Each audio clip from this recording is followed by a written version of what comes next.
સવારે વહેલા વહેલા અમે અમારા બાજુવાળા ખેતરમાં ચારો લેવડાવવાનું કીધું હતું. તો ચાર લેવા માટે વહેલા વહેલા અહીં આવી ગયા. અમારા બાજુવાળા ખેતરવાળા ભાઈના ત્યાં ગવાર હતો, પણ ભાગ પડ્યું બધું એમને. એકલો ઉગારો ઉગેલો હતો કે વાઢી દેજો ભાઈ. તમે વાઢવા ગયા. ત્યાંથી બાજુમાં ખેતરમાં મગફળીનો પાક પણ જોયો. મગફળી પણ સુંદર સરસ છે, મસ્ત, કોઈ બગાડ નથી.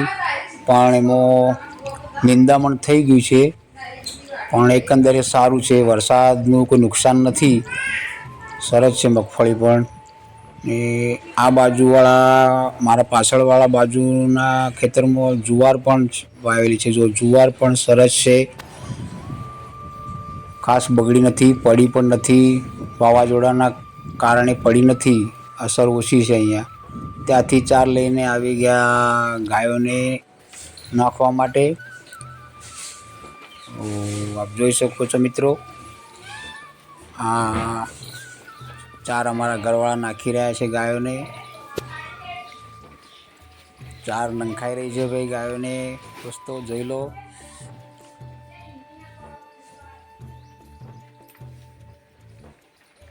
ગાયો પણ સવારની ભૂખી હતી આખી રાતની.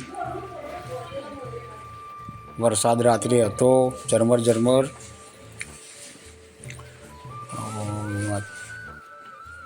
ચાર હવે નંખાઈ રહેવાની તૈયારીમાં જ છે.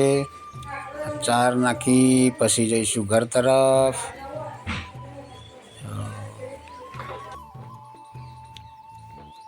જોઈ શકો છો મિત્રો,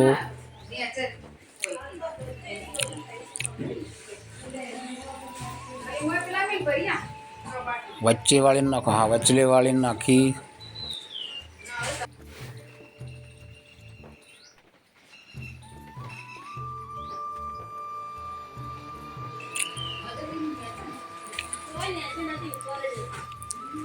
ત્યાંથી પછી અમે આવ્યા ઘર તરફ નીકળ્યા. ઘરે આવતા જ લુહારી કામ કરવાવાળા ભાઈ જોઈ લો તમે, આવી ગયા છે ઘરે.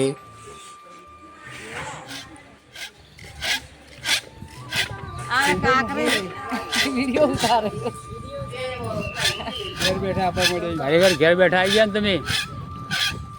હા,